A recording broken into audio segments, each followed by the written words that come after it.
এবং আমরা সবাই এই ব্যাপারে সোচ্চার, আমরা কি করতে চাই, কি বলতে চাই। ওই চাওয়া পাওয়ার মাঝখান থেকে আজকে আবেগের অভিজ্ঞতা আমরা কি চাই? আমরা চাই শিশু ধর্ষণ সহ সকল ধর্ষক ও নারীদের প্রতি সহিংসতার মামলার দ্রুত নিষ্পত্তির জন্য বিশেষ ট্রাইব্যুনাল গঠন করা হোক।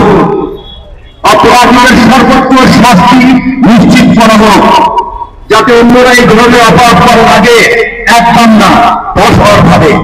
একই সঙ্গে প্রমাণ সংগ্রহ তদন্ত প্রক্রিয়াকে আরো শক্তিশালী করতে হবে, যাতে অপরাধীরা কোনোভাবে রেহাই না পায়। শুধু কঠোর শাস্তি যথেষ্ট নয়, এমনকি পারিবারিক সচেতনতা বৃদ্ধি, প্রতিরোধমূলক ব্যবস্থা গ্রহণ করা বড় অপরিহার্য বলে আমরা মনে করি। শিক্ষা প্রতিষ্ঠান, পরিবার, সমাজকে একসঙ্গে কাজ করতে হবে, যেন শিশুরা নিরাপদ পরিবেশে বেড়ে উঠতে পারে।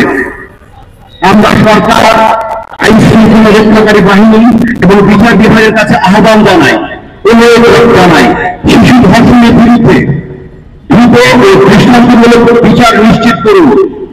একটি সভ্য ন্যায়ভিত্তিক সমাজ গড়তে হলে আমাদের এখনই কার্যকর পদক্ষেপ নিতে হবে। আজকের শিশু আগামীর অবলম্বন, তাই সকল শিশুর নিরাপত্তা নিশ্চিত করাই হোক আমাদের অঙ্গীকার। আপনাদেরকে অসংখ্য ধন্যবাদ, এবং আমরা চাই না আর এখন থেকে আর কোন আসিয়া এইরকম অ্যাবিউজ না হয়, আর কোন আসিয়া যাতে ধর্ষণের শিকার না হয়।